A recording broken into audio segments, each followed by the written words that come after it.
swarm of bees sometimes frightens people, though the bees are usually not aggressive at this stage of their life cycle.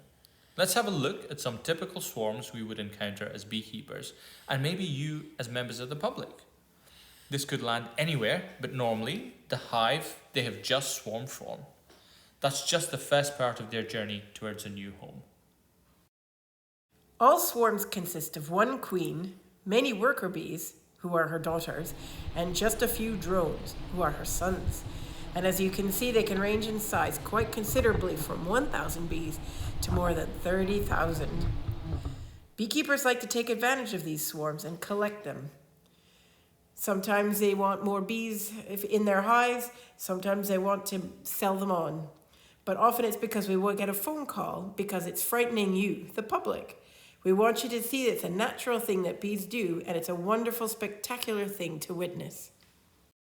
Bee swarms are not normally dangerous. This is principally because the swarming bees lack of brood, or babies, to defend their interest in finding a new nesting location for their queen. This does not mean that bees from a swarm will not attack if they perceive a threat.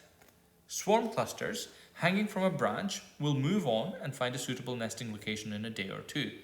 Encountering a bee swarm for the first time can be alarming. Bees tend to swarm near their hives, so if a swarm is visible, then a hive is nearby. Swarms are not usually aggressive unless provoked, so it is important to keep a good distance from swarms in order to avoid provoking them. Swarming is a honeybee's colony's natural means of reproduction. In the process of swarming, a single colony splits into two or more distinct colonies. Swarming is mainly a spring phenomenon.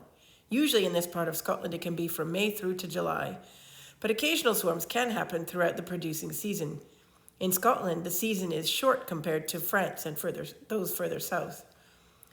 Secondary after swarms or cast swarms may happen.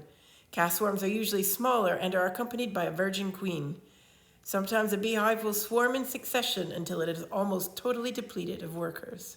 The swarms settle away from their natal hive for as little as an hour to a few days, and will then depart for a new nest site after getting information from scout bees. Scout bees search for suitable cavities in which to construct the swarm's home. Successful scouts will then come back and report the location of suitable nesting sites to other bees in their swarm. A good nesting site for honeybees must be large enough to accommodate the swarm. It should be well protected from the elements and have a small entrance located at the bottom of the cavity. It must receive a certain amount of warmth from the sun and should not be infested with ants. In addition to these criteria, nest sites with abandoned honeycombs, if the scout bees can find one, are preferred because this allows the bees to better conserve their resources. The scout bees are the most experienced foragers in the resting swarm cluster.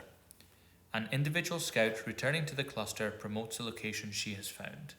She uses the waggle dance to indicate its direction, distance, and quality to others in the cluster. The more excited she is about her findings, the more excited she dances. If she can convince other scouts to check out the location she found, they take off, check on the proposed site, and choose to promote the site further upon their return. A bit like a democracy. Several sites may be promoted by different scouts at first. After several hours, and sometimes days, a favorite location gradually emerges from this decision-making process.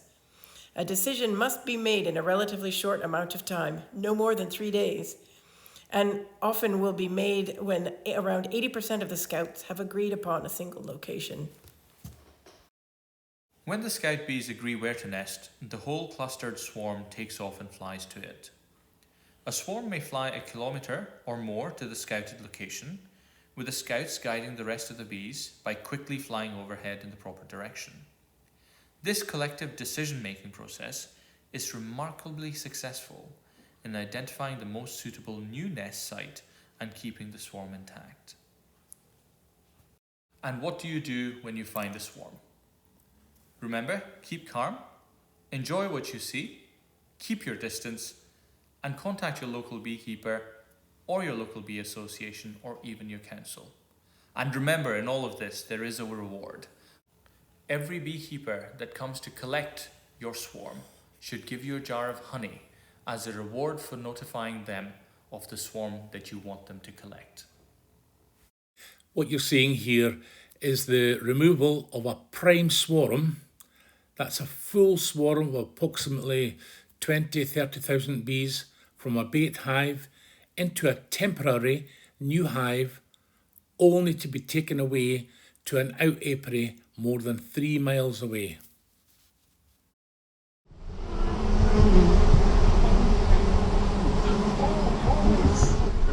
Now, wasn't that a wonderful, in fact almost terrifying noise you hear from the bees in a swarm? It's quite incredible when a beekeeper gets up close. This is what he hears. What you see from this swarm is many white, creamy coloured dots. That's the pollen the bees are still collecting as it's hanging from the tree. What I'm trying to do here, excuse the bee walking across there, is cutting the branch that the main swarm is attached to over a temporary hive so I can lift it down onto the ground. Once on the ground, there's that bee again. Once it's on the ground and I'm sure the queen's there, I'm more than happy. What you see here is the branch that the swarm was on. It contains pheromone, queen pheromones, and the bees are still attracted to it. Again, you can see pollen on the bees' legs.